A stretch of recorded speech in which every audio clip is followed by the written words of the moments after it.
This is Station I-1, broadcasting from the high sector. Current timestamp is unknown because the internal clock drifted days ago, but the sun is directly overhead, casting no shadows on the gravel outside. I am initiating the daily log to keep a record of the systems here, just in case the silence takes me before the next maintenance cycle.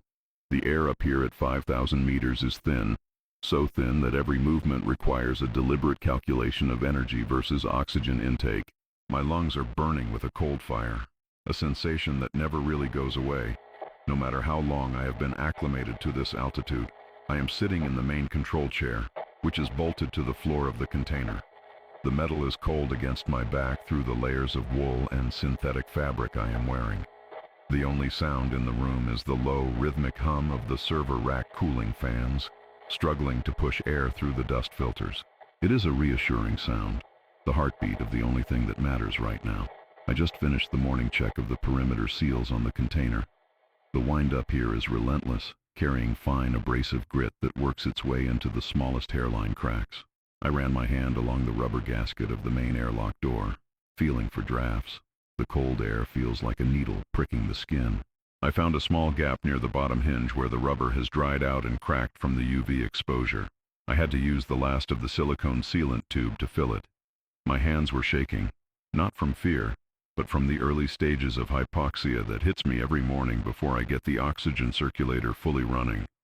I had to stop 3 times to warm my fingers in my armpits because the sealant was becoming too stiff to squeeze out of the tube. It is a temporary fix, but it will hold the heat in for another few days. The radio equipment is currently in standby mode to conserve the battery bank. I am looking at the voltage meter on the wall. The needle is hovering just above the red zone. The solar panels outside are degraded, their efficiency dropping every week as the micro scratches from the sandstorms scatter the light. I have to prioritize which systems get power. The heater is off. The lights are off except for the glow of the monitors. The radio receiver is the only thing that draws a steady current. It sits on the desk, a heavy block of gray steel and analog dials. It is old technology, shielded and robust, which is why it survived the solar event when everything else with a microchip fried. I run my fingers over the knobs, feeling the resistance in them. They are solid. They are the only link I have to the voices in the valleys below. I need to address the water cooling system for the main transmitter. This is becoming the critical point of failure. The copper piping that circulates water around the amplifier tubes has developed a slow weep at the elbow joint. I have placed a plastic bucket underneath it to catch the droplets. Drip, drip, drip. The sound is maddeningly regular. Every drop that hits the plastic is a fraction of water I cannot drink, but I cannot let the transmitter overheat. If those tubes crack from thermal shock, the Andean network goes dark. I spent an hour this morning trying to tighten the fitting with a wrench, but the metal is corroded. If I apply too much torque, the pipe will shear off completely. It is a delicate balance between stopping the leak and destroying the system. I have decided to wrap it in vulcanized tape for now. Hunger is a constant, dull ache in the center of my stomach, but thirst is sharper. My lips are cracked and bleeding in the corners. The humidity up here is near zero. The dehydration makes my head throb, a pressure building behind my eyes that makes it hard to focus on the frequency logs. I have a rationing schedule taped to the wall. 200 milliliters of water for drinking, 300 for the cooling system. I stare at the bucket of water I collected from the leak. It is clear, but it smells slightly of ozone and warm metal. I know I will have to cycle it back into the machine, but the temptation to dip a cup into it is overwhelming. I force myself to look away and focus on the data streams on the monitor. The astronomical data is safe. That is the priority. The servers are holding the map of the stars, the only navigation left. I am preparing to scan the frequencies for the midday check-in. This involves a slow, methodical rotation of the main tuning dial. I wear headphones that press tight against my ears, blocking out the wind outside. The static sounds like rain, a white noise that washes over my brain. I move through the lower bands first, listening for the characteristic Morse code clicks or the distorted voice of the survivors in the Patagonian shelters. The signal path is tricky. It bounces off the atmospheric layers that are still unstable from the solar storms. I have to adjust the gain carefully. Too much gain, and the background radiation drowns everything out. Too little, and I miss the weak signals. My hand is steady on the dial now. This is where I am useful. This is the engineering of survival. The container smells of stale sweat, machine oil, and recycled air. It is not a pleasant smell, but it is the smell of safety. Outside, the environment is lethal. The UV index is so high that exposed skin burns in minutes. I have a view through a small, reinforced porthole above the desk. The sky is a deep, bruised violet color, darker than it should be at noon. The ground is a flat expanse of reddish-brown rock, stretching out to the horizon where the volcanoes rise. It looks like Mars. I sometimes forget that I am still on Earth. The isolation creates a strange pressure in the mind. I catch myself talking to the servers, patting the metal casing as if it were a pet or a child. I have to remind myself that they are just machines. They contain the data, but they cannot talk back. I have developed a method to monitor the approaches to the station without using radar, which no longer works. The giant parabolic dish outside, the one I use for the radio, acts like a massive ear. The metal structure extends deep into the bedrock. If I disconnect the radio feed and attach a simple contact microphone to the base of the antenna support, I can hear vibrations from the ground. It amplifies everything. A rock slide 3 kilometers away sounds like gravel falling on a tin roof. A truck engine, even a distant one, creates a low-frequency thrumming that shakes the floorboards slightly. I spend 20 minutes every 4 hours just listening to the dirt. It is a primitive form of sonar. Today the ground is quiet. Just the shifting of tectonic plates deep down, a groaning sound that vibrates in my teeth. Waste management is a logistical problem that I have turned into a routine. I cannot afford to lose any liquid. I have a rudimentary filtration system set up in the corner, built from charcoal filters scavenged from the facility's air scrubbers and some plastic tubing. I recycle my urine. The first time I drank it, even after filtration, I gagged. The taste was chemical and bitter. Now I don't even taste it. It is just warm fluid. It keeps my kidneys functioning. The solid waste is dried and burned in a small stove to provide a tiny amount of heat at night. It is a closed loop. I am consuming myself to keep the station running. It is a grim efficiency that I think the old engineers would have appreciated. There is a voice on frequency 108.5 megahertz. I call him the Shepherd. He does not sound like the other survivors. His voice is smooth, deep, and terrifyingly calm. He broadcasts sermons about the purity of the silence, about how the technology we cling to is the reason the sky burned. I found his signal 3 weeks ago. At first it was faint, just a ghost in the static. Now it is stronger. He is moving. He is not just broadcasting, he is hunting. I suspect he is using a direction-finding loop to triangulate signals. Every time I transmit to the network, I am lighting a flare in the dark. I have to keep my transmissions short. Bursts of data no longer than 30 seconds. My heart hammers against my ribs every time I key the microphone. I need to go outside to clean the solar panels. The efficiency dropped to 40% an hour ago. I am suiting up now. This is a process that takes 15 minutes. I put on thermal underlayers, then a heavy flight suit I found in the storage locker. I wrap my head in a thick scarf and put on welding goggles to protect my eyes from the UV. I look like a scavenger, a rag doll of mismatched fabrics. I check the seal on my gloves. Any exposed skin will blister. I attach a safety line to my belt. The wind gusts can knock a man down up here, and if I slide down the scree slope, I won't have the strength to climb back up. I take a deep breath of the canned air from the airlock reserve before opening the outer door. Stepping outside is like walking into a vacuum. The sound changes instantly. Inside it is the hum of fans. Outside it is the roaring of the wind. It hits me like a physical blow, pushing me back against the metal wall of the container. The light is blinding, even through the dark glass of the goggles. I grab the brush I keep tied to the railing and begin the climb up the maintenance ladder to the solar array. The metal rungs are freezing. I can feel the cold seeping through my thick gloves. I reach the panels. They are covered in a fine layer of gray dust. I start scrubbing. It is repetitive, exhausting work. My breath fogs up the inside of the goggles, blinding me. I have to stop and wipe them, exposing my face to the biting wind for a second. The physical exertion at this altitude is dangerous. After cleaning just 2 panels, my heart is racing at a rate that scares me. I can feel the pulse thumping in my neck. My vision starts to tunnel, the edges turning black. This is the hypoxia creeping in. The body wants oxygen that the air simply does not have. I have to force myself to slow down, scrub, rest, breathe. Scrub, rest, breathe. I lean my forehead against the metal frame of the solar array, gasping. I look down at the boots of my suit. They are covered in red dust. I am a tiny speck on the top of the world, keeping glass clean so a battery doesn't die. It feels absurd, but the green light on the charge controller is the only future I have. I am back inside the airlock. The decontamination procedure is vital. I use a stiff brush to remove every particle of dust from my suit before I open the inner door. This dust is conductive. If it gets into the server racks, it will short-circuit the motherboards. I spend 10 minutes just brushing my legs and arms.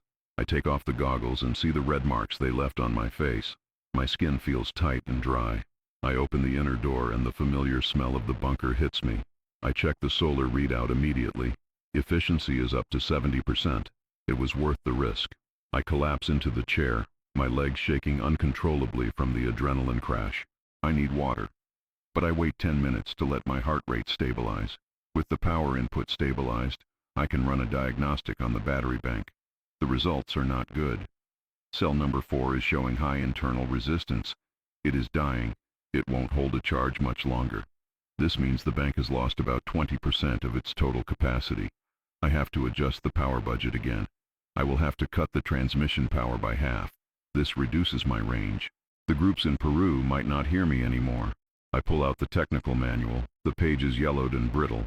I trace the wiring diagram with a dirty fingernail, looking for a way to bypass the bad cell without shutting down the whole system. There is no safe way to do it hot. And if I power down, the servers might not spin up again. The grease on the page smears under my thumb. The leak in the cooling pipe has increased. The rhythm in the bucket is faster now. Drip, drip, drip, drip. I cannot delay the repair any longer. I have the soldering iron heating up. It runs off the DC circuit, draining precious amps. But I have no choice. I have a spool of silver solder and flux. The problem is the location of the crack. It is on the underside of the pipe, close to the delicate circuit boards. I have to lie on my back, sliding under the transmitter desk. The space is cramped. I can smell the hot copper. My hand is trembling. I try to steady it against the frame. If I drop a blob of molten solder onto the motherboard below, the radio is dead forever. I take a deep breath, hold it to stop the shaking, and touch the iron to the pipe. The solder melts, flowing silver. I pray it seals. Night falls quickly here. The sun drops behind the mountains and the temperature plummets instantly. Within an hour, it is 20 degrees below zero outside. The metal of the container reacts to the thermal contraction. It groans and pops, loud bangs that sound like gunshots in the silence. The first few nights, I jumped at every sound, thinking someone was breaking in. Now I know it is just the physics of metal. I have wrapped myself in a sleeping bag, sitting in the chair. I cannot afford to heat the whole room, so I just heat the space around my body with layers. The cold is a heavy weight. It makes my joints ache. The condensation from my breath freezes on the metal wall next to me, forming delicate ice patterns. Night is when the radio waves travel furthest. The ionosphere cools and stabilizes, creating a mirror for the signals to bounce off. I turn the volume up slightly. This is the time to listen. The static changes texture. It becomes crisper, sharper. I scan the amateur bands. Most of it is just atmospheric noise, the crackle of lightning storms on the other side of the planet. But sometimes there are voices, desperate, crying voices. I heard a woman speaking Spanish asking for antibiotics. She repeated the message for an hour and then stopped.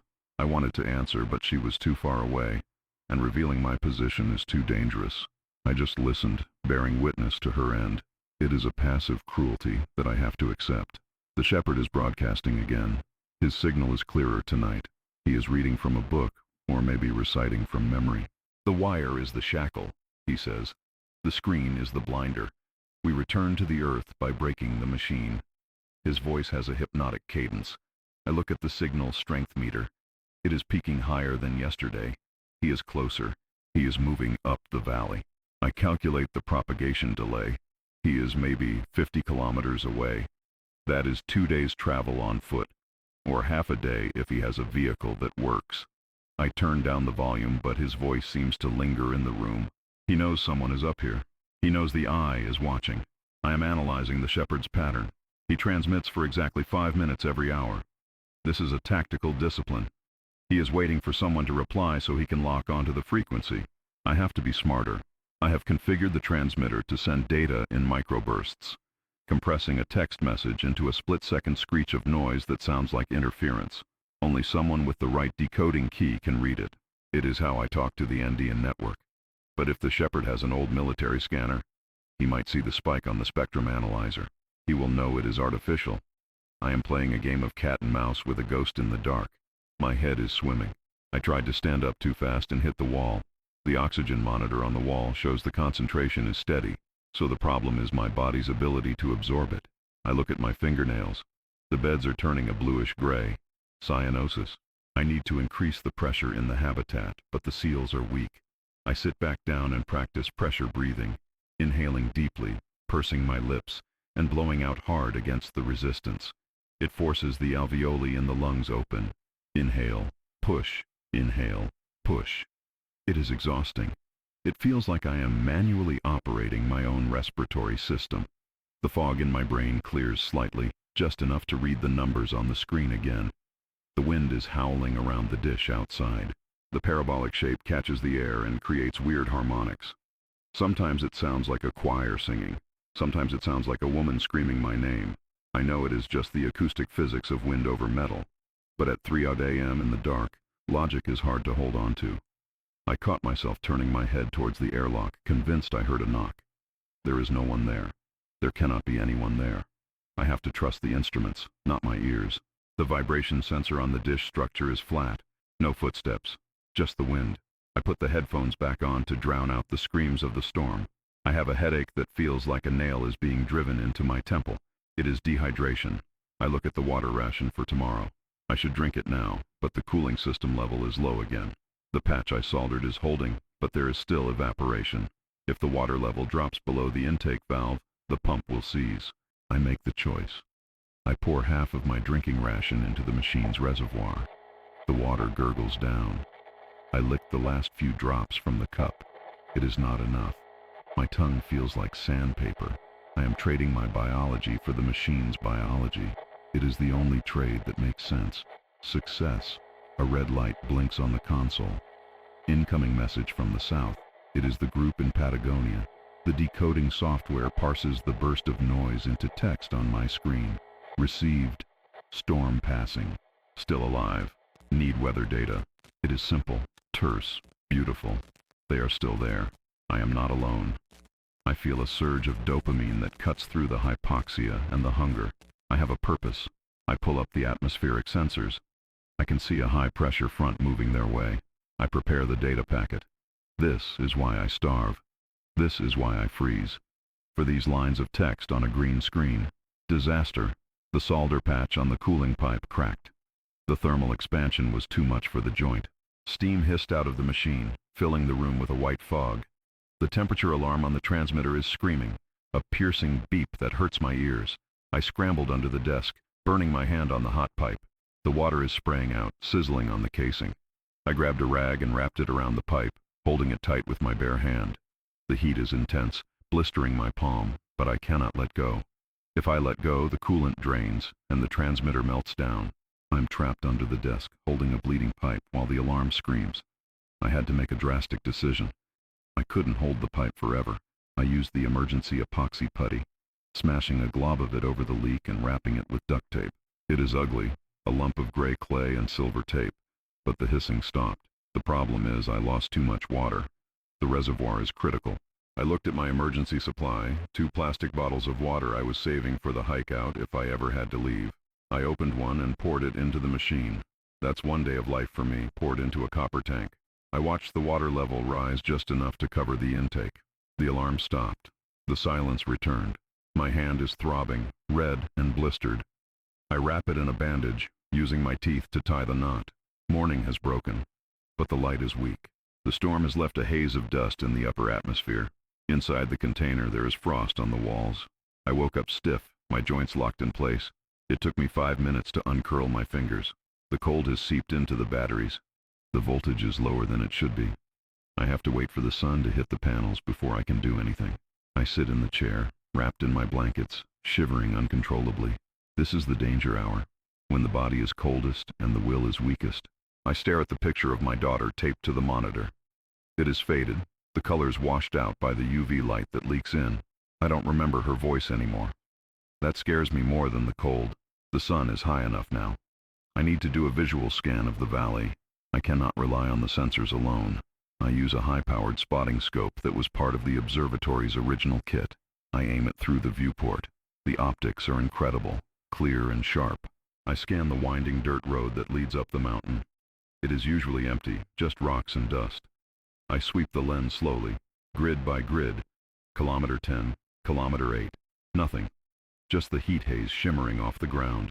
Wait, I see something at kilometer 12. A glint. A reflection.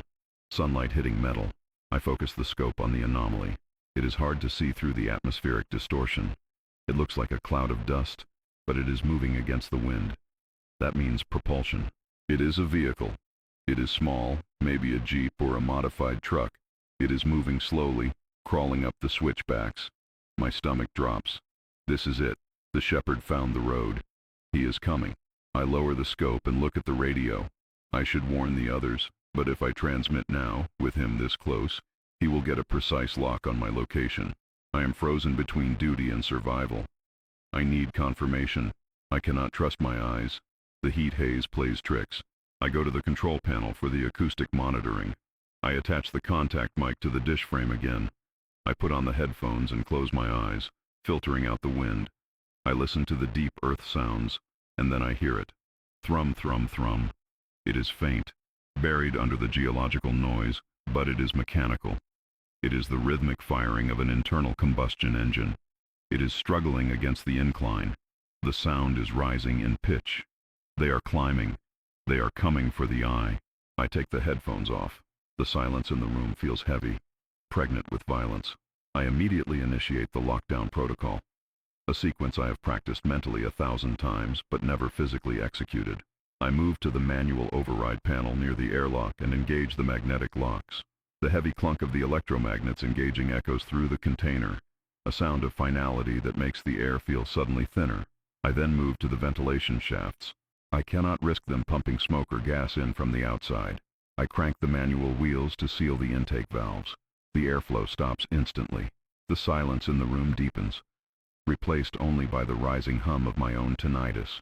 I am now breathing recirculated air, scrubbing CO2 through the dying chemical filters. The timer has started. I have maybe 6 hours of breathable air before the headache becomes a coma. The vehicle is still ascending.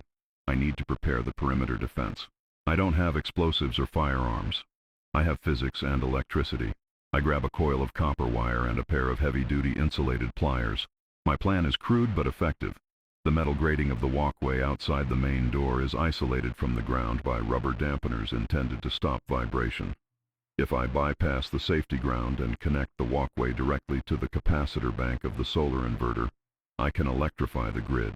It won't kill them. The amperage is too low, but the voltage potential is high enough to cause severe muscle contractions and panic. It is a psychological weapon.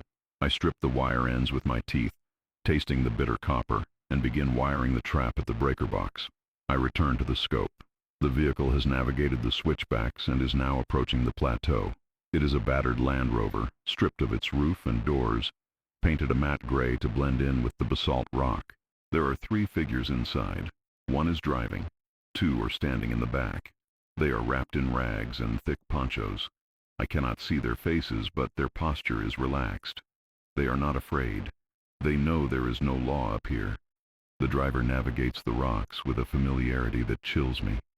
He knows the road. This isn't a random patrol. They have a map, or they have been watching me for a long time. The realization makes my hands sweat inside the gloves. The shepherd's voice cuts through the silence of the room, erupting from the radio I forgot to mute. "The eye that looks up cannot see what crawls below," he says. The signal strength is pegged to the max. He is transmitting from the vehicle. It is a direct taunt. He knows I am listening. I reach out and snap the radio off. The silence returns, but the words hang in the stale air. I look at the server racks. The LED lights blink in a rhythmic, indifferent pattern. Green, amber, green. They are processing orbital trajectories of space debris, completely unaware that barbarians are at the gate. I feel a sudden, irrational urge to smash the screens, to destroy the data before they can touch it. I force my breathing to slow down. Logic first, emotion later. I check the current coming from the solar array. The sun is dipping lower and the shadows are stretching across the plateau. I have about an hour of direct sunlight left. I need to divert all available power to the capacitor bank for the walkway trap. I switch off the main cooling pump for the transmitter. The temperature gauge immediately starts to climb. It is a calculated risk. I am betting that the thermal mass of the copper heat sinks will absorb the heat for at least 40 minutes before the critical failure point. I watch the needle rise. 40 degrees. 45. It is a slow countdown. I am juggling entropy, robbing one system to weaponize another. I move to the window, peering through the slat of the blast shutter. They have stopped the vehicle about 200 meters from the perimeter fence. They are cautious. The engine cuts out, and the sudden absence of that mechanical drone makes the wind sound even louder. The three figures step out. They don't rush. One of them, a tall figure in a heavy wool coat, raises binoculars and looks directly at my position. It is the shepherd. I know it instinctively. He lowers the glasses and raises a hand in a mock greeting. It is a gesture of ownership. He thinks he has already won. I step back into the shadows, my heart pounding against my ribs like a trapped bird. I need to secure the data drive. The primary hard drive is housed in a shock-proof casing inside the main server blade. I eject it. The drive is warm to the touch, a heavy brick of black plastic and aluminum. This drive contains the accumulated data of the last 5 years. The positions of safe zones, the water tables, the trajectory of the falling satellites. It is the map of the new world. I cannot let them take it. I look around the room for a hiding place. The floor panels are welded shut. The ceiling is bare metal. There is nowhere safe. I realize the only safe place is on my person. I shove the drive into the inside pocket of my flight suit, zipping it tight against my chest. The intruders are moving now. They have spread out, approaching the perimeter fence in a pincer movement. They are testing the defenses. One of them throws a rock at the chain-link fence. It clatters loudly, the sound amplified by the thin air. They are checking for automated sentry guns or sensors. When nothing happens, they advance. I watch them climb over the fence. They move with the agility of men who have lived on the edge of starvation for years. Lean, wiry, efficient. I retreat to the breaker panel and place my hand on the switch that activates the walkway trap. I have to wait until they are physically on the metal grate. My finger hovers over the plastic toggle. I am sweating profusely now, the moisture cold and clammy on my skin. They are at the base of the stairs leading up to the container. The metal steps ring out with each footfall. Clang, clang, clang. It sounds like a bell tolling. I count the steps. There are 12 steps to the landing. I listen. 1, 2, 3. Voices. They are whispering. I press my ear against the cold steel of the door. I can hear the scratchy timbre of their throats. No camera, one says. Old tech. The shepherd replies, his voice muffled but unmistakable. The door is sealed. Burn the hinges. They have a torch. Panic flares in my gut. If they have an oxyacetylene torch, my magnetic locks are useless. I flip the switch. A loud thrum vibrates through the wall as the capacitors discharge into the external walkway. Outside there is a sudden sharp crack of electrical arcing, followed by a scream. It is a guttural animal sound of shock. I hear a body hit the metal grating hard. "Back! Back!" someone yells. The smell of ozone filters in through the microcracks in the door seal.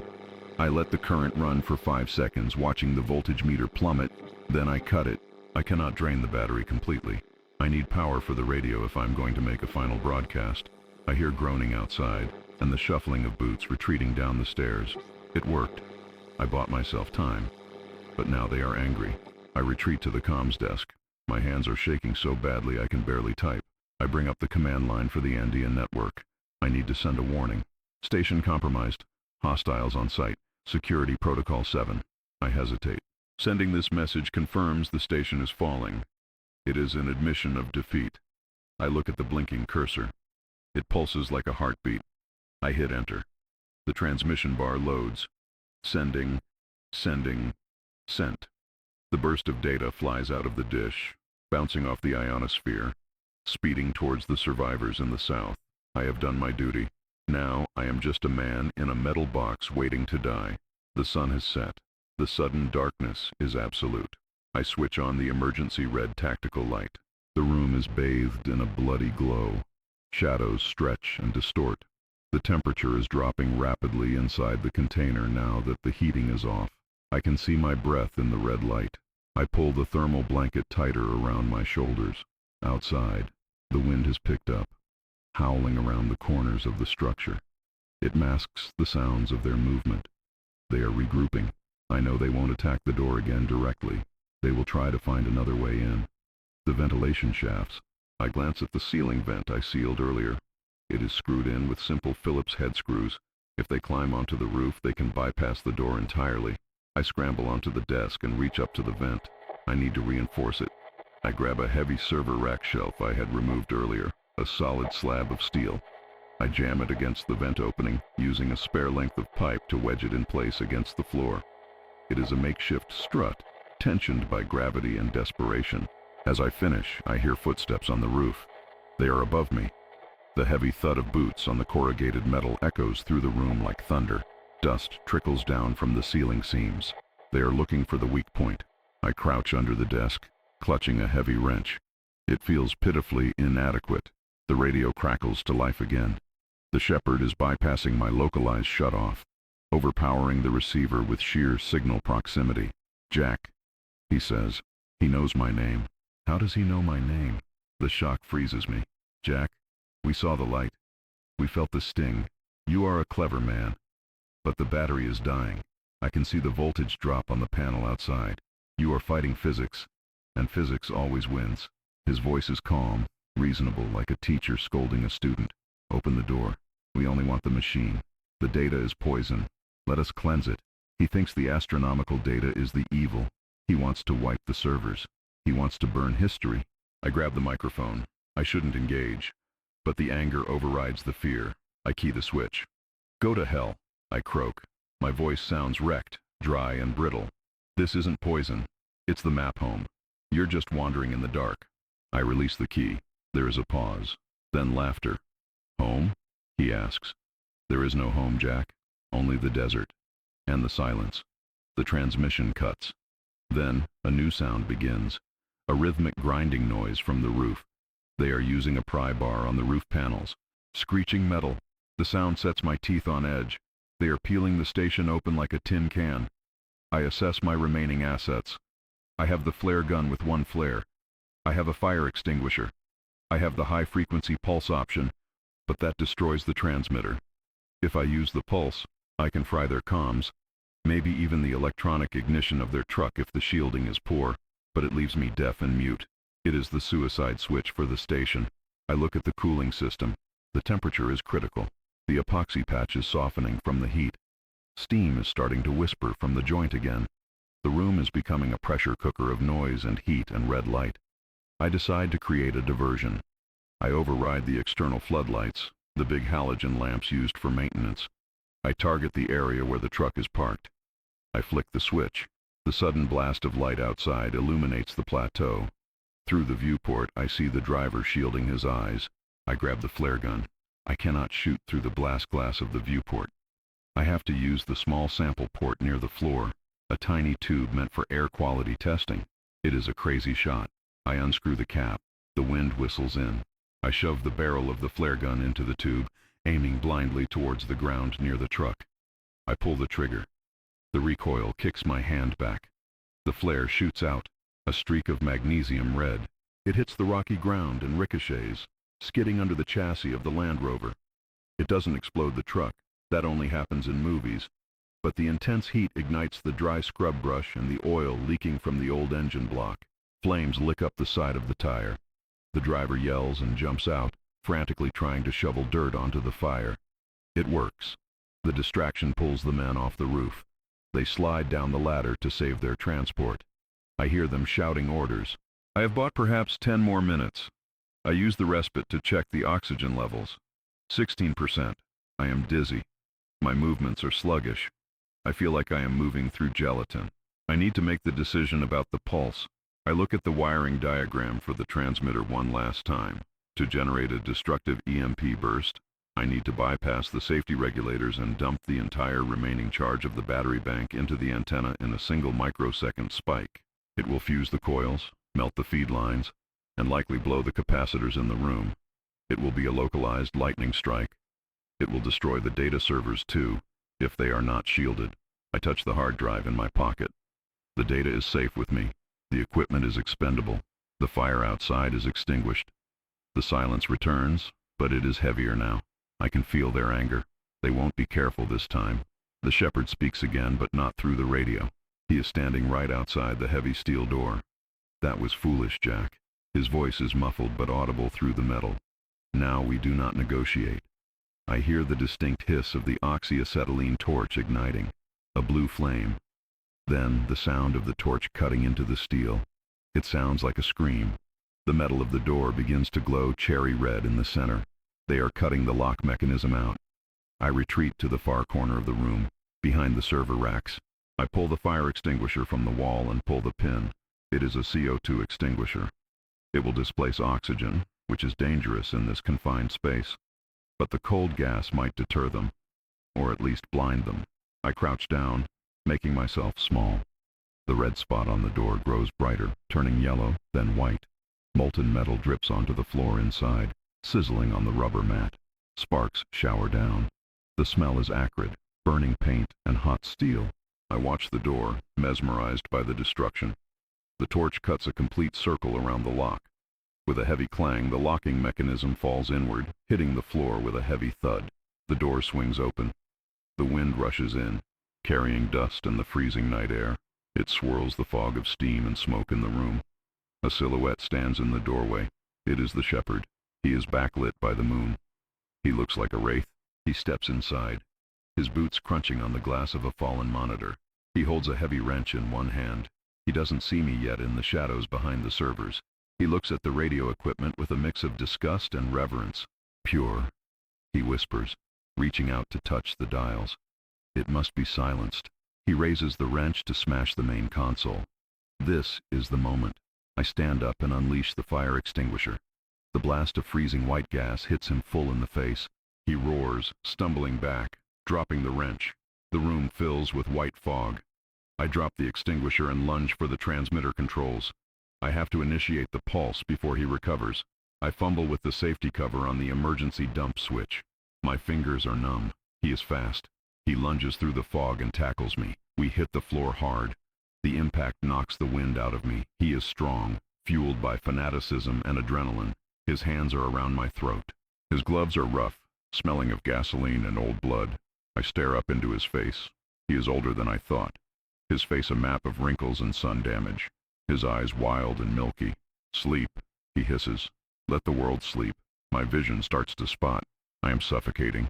I flail my arm out, searching for a weapon, for anything. My hand closes around the soldering iron I left on the floor earlier. It is still hot.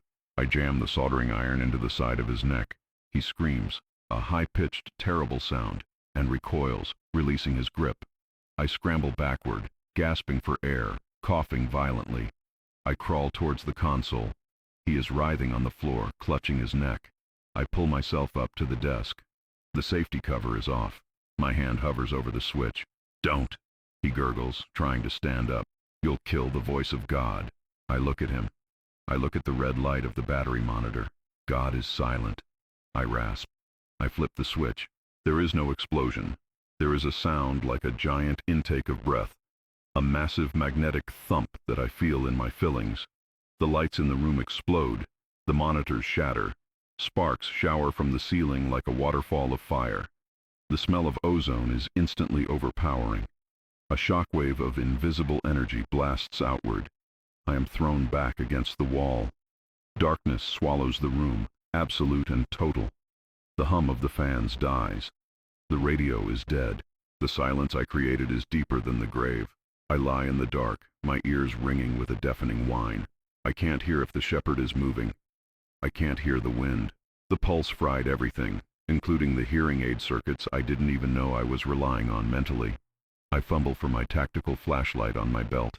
I click it on. The beam cuts through the smoke. The shepherd is gone. He must have fled when the sparks began. The room is a wreck. The server racks are smoking. The transmitter is a melted lump of plastic and copper. I check my pocket. The hard drive. I pull it out. It looks intact, but I won't know if the magnetic pulse wiped it until I find a shielded computer, which might not exist anymore. I stagger to the door.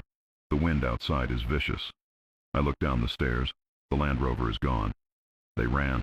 The pulse must have spooked them. Or maybe it disabled their truck and they rolled it down the hill to push start it. I'm alone again. But the station is dead. I have defended a corpse. The Andean network is gone. I walk back inside and sit in my chair. The heat is fading fast. I shine the light on the photo of my daughter. The photo is unaffected. She smiles at me from the past. I have the drive. I have my life. I have to leave. I begin the process of packing. It is a slow, mournful ritual. I take the survival pack, water bottles, the dried rations, the solar blanket. The hard drive goes into a lead-lined pouch I prepared months ago for this exact scenario. I wrap my face in the scarf. I put on the goggles. I look around the container one last time. It was my womb and my coffin for 3 years. Now it is just trash. I step out through the broken door. The wind almost knocks me over. The stars above are brilliant, indifferent, burning cold in the black void.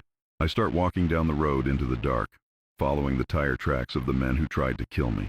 I walk for hours. The cold is a physical weight. My legs are lead. I am descending, the air getting slightly thicker with every kilometer, but my energy is fading. I need to find shelter before sunrise or the UV will cook me. I see a shadow in the distance. It is the Land Rover. It is stopped in the middle of the track. The pulse did fry their ignition. I approach cautiously with the flashlight off. There is no movement. I creep closer. The vehicle is abandoned. They must have continued on foot. I look inside. There is a canteen of water on the seat. I grab it and drink greedily. It is stale, but it is life. I continue walking. The horizon is starting to turn a bruised purple. Dawn is coming. I need to find a cave or a rock overhang. I am navigating by memory and the stars. I feel a strange vibration in the ground. Not the truck. Something else. Something deeper. A rumble. I stop and kneel, putting my hand to the rock. It is rhythmic. Thump, thump, like a heartbeat. It is coming from the north, from the direction of the salt flats. It is not an earthquake. It is too regular. It feels like machinery. Massive machinery. I find a crevice between two boulders just as the first rays of the sun hit the peaks. I crawl inside, pulling the solar blanket over me. I am exhausted, my body shutting down, but my mind is racing. The vibration. The shepherd said, "The eye that looks up cannot see what crawls below." Was he literal? I clutch the hard drive against my chest. I close my eyes, but I cannot sleep. The silence of the desert is not empty. It is waiting. I wake with a gasp, my mouth filled with the taste of dust and dried blood. The sun is blazing directly into the crack of the rock, heating the stone until it radiates like an oven. I have slept for maybe 4 hours, a fitful, feverish blackout rather than true rest. I check the thermometer on my pack zipper. 42 degrees Celsius in the shade. My water is low. I take a sip, holding the liquid in my mouth to let the mucous membranes absorb it before swallowing. The vibration in the ground hasn't stopped. If anything, it is stronger here, lower in the valley. It resonates in the sternum, a subsonic frequency that makes me feel nauseous. It is not natural. Tectonic movement is chaotic. This is a metronome. I wait for the sun to dip. To move now is suicide. I spend the hours staring at the heat ripples on the horizon, my mind replaying the destruction of the station. I analyze the circuit logic of the pulse I triggered. Did I blow the capacitors? Almost certainly. Did I melt the final stage amplifier? Yes. The station is dead. But the logic of the shepherd gnaws at me. The eye that looks up cannot see what crawls below. Just sounded like religious gibberish, but up here, survivalists don't speak in metaphors unless they are code. I pull out the hard drive from the lead pouch. It is heavy, cold, inert. I have saved the map of the heavens, but I am beginning to suspect I am walking into hell. Dusk brings a drop in temperature and a rise in wind. I crawl out of the crevice. My joints pop, loud in the stillness. I orient myself towards the salt flats. The vibration seems to be centering there, in the flattest, most desolate part of the basin. I start walking. The terrain changes from sharp volcanic scree to the crunch of crystallized salt. It is like walking on broken glass. The white ground reflects the starlight, creating a ghostly, illuminated landscape. I turn off my flashlight to save batteries. I am a shadow moving across a sea of bone. I walk for 3 hours. The horizon of the salt flat should be perfectly flat, an uninterrupted line of black against the starry sky. But it isn't. Through the spotting scope I see irregularities, geometric shapes, low rectangular mounds rising from the salt crust. They are too regular to be dunes. I approach slowly, keeping low. The wind creates a whistling sound here, cutting over the sharp edges of the salt. The vibration is intense now. I can feel it through the soles of my boots. It feels like standing on the deck of a massive ship at sea, the hum of engines deep below the waterline. I reach the first structure. It is a concrete bunker, low profile, half buried in the salt. It is weathered, ancient looking, but the vents on the side are free of debris. I touch the concrete. It is warm, warmer than the ambient air. There is heat exhausting from this block. I circle it. There is no door, no windows, just a heavy steel hatch on the top, welded shut, and a series of massive ventilation louvers. I put my ear to the vents. I hear the whine of turbines, high-speed magnetic bearing turbines. This isn't a shelter for people. It is an industrial air exchange for something massive underground. I find a junction box near the base of the structure. The lock is rusted, but I pry it open with my multi-tool. Inside, the wiring is pristine.